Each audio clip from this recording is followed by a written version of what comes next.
Thank you, Stephen, and welcome everyone here today. It was at the heart of the Great Depression in the early 1930s when a man by the name of Percy Page was appointed secretary of the Melbourne Football Club. He came from Richmond, who with Collingwood at the time were the power clubs of the competition. They were tough inner suburban clubs where playing a game of league footy meant food on the table and a roof over the house for your family. Percy didn't have far to go. It was only 200 yards across Yarra Park, but it was probably the biggest cultural divide that anyone could possibly cross. It was from the heart of struggle town in Richmond to the Melbourne establishment, the heart of the Melbourne Cricket Club and the MCG. And the Melbourne were really struggling in these cutthroat times. The game was made up of desperate people, and perhaps the Demons lacked a little bit of that desperation.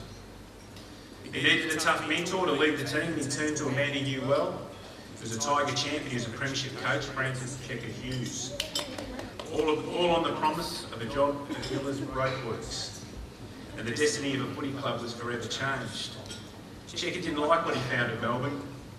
Soft attitudes and soft bellies.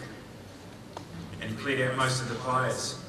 And he wasn't exactly enamoured with the nickname of the club at the time, the Fuchsias. So he implored his team to play like demons, and the identity of the club was forever changed. Percy Page was known as the Prince of Secretaries. He was a recruiter with a keen eye for talent, and a network to match, and an insatiable appetite for the chase. Every weekend he'd get on a train or a tram, find himself in a distant country town or a suburban street, selling the vision of the Melbourne Football Club and the dream of playing on the MCG in September. And soon Checker had plenty to play with. Names like LaFontaine, Baggett, Smith, Truscott, Mueller and Beams, and his team immediately made progress. The players responded to his uncompromising and unforgiving methods. He knew what it took. But dark days were looming. Melbourne's breakout year, 1939, when we won the premiership, also coincided with the outbreak of war. Less than a generation would be spared from between the two great wars. Many of the players were enlisted and were based at far-flung places like Flinders, Puckapunyal. They rarely trained as a team, and they came together only on match day. But still the team thrived. Players found comfort in each other and their competitiveness. Literally, Australia had gone from one war through depression into a second war, and sport became the escape not only for the players but for the nation. It was from Farlap to Bradman, your local footy team, your local footy heroes, and they were family. They represented your suburb and they gave you hope. The deeds of the athletes were reported in prose. The exploits of sportsmen were idealised by the journalists and the writers who painted a picture for many who were unable to get to the games because they couldn't afford it. And the world needed a bit of romance. And they gave them matinee idol names: Captain Blood, Jack Dyer, the Red Fox, Norm Smith. And in these days, heroes transcended the sporting fields, and they went to the battlefields, and in some cases they took to the skies, and many of them were demons. But they had one last chance to play together on the game's biggest stage, the 1940 Grand Final against Richmond, Checker's old club, on the MCG. And this is the Premiership Cup. Our game is about moments, and we seek to capture these in our minds, and we replay them in any way we can.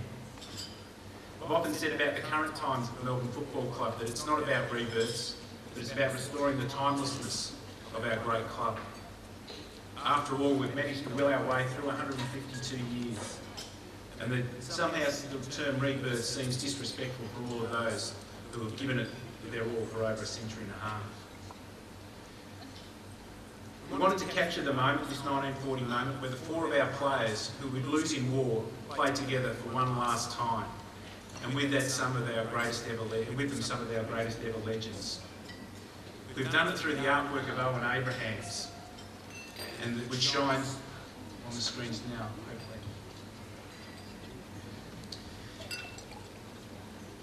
It's the same players with whom the best and fairest awards are actually named. They take the fields with others who, through circumstance, survived that period of time, and some of them are our greatest and members of the team of the century. The number 12 is Jack Mueller. who lost fingers in an accident, must have been an awesome figure, kicked 20 goals in one final series, having retired in 1948.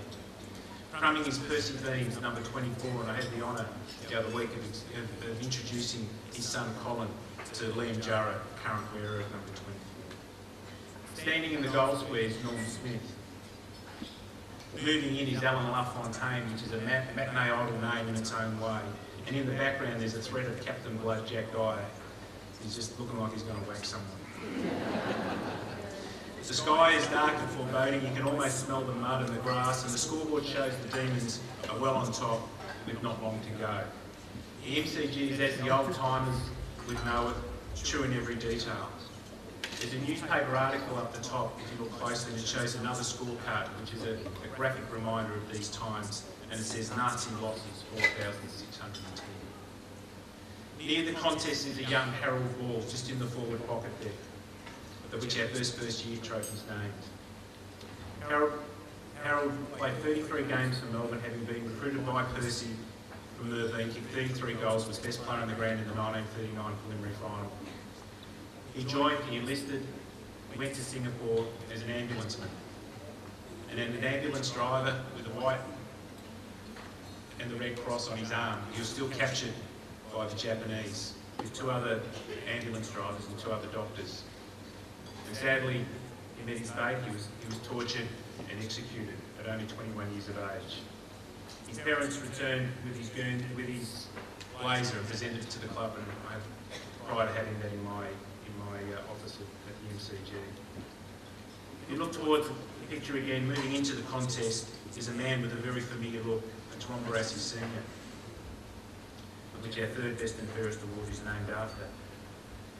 The legend of Ron Barassi is so well known. What's often forgotten is that Ron Barassi Senior was the first VFL player who was actually killed in war in 1941 in Tabuk. He sat on the bench that day. No one's got him coming in and bursting in off the pocket. I'm sure he had a bit of power about him, Ron. I'm sure he was nice and tough. I'm sure he went. I reckon he played every game like it was his last.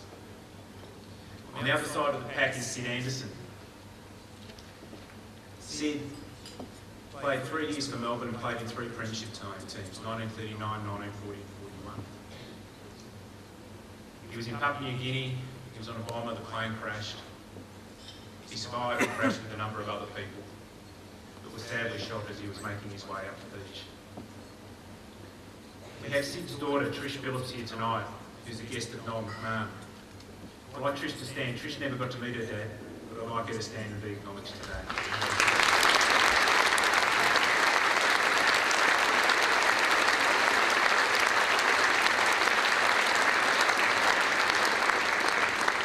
Of course, our second best and fairest award is named the Sid Anderson Memorial Trophy. And moving in for the crumb is the one and only Keith Bluey Truscott. There was a fighter race. I reckon he was a better shot than he was a pilot. But he became an absolute icon of our war effort, and his loss when he crashed his plane off the coast of WA was felt by the entire nation, not just only the Melbourne Football Club. And if you look carefully across at the photo and you look across the boundary, there is Checker Hughes with his fellow coaches, sitting where the coaches sat, and they actually sit there again these days.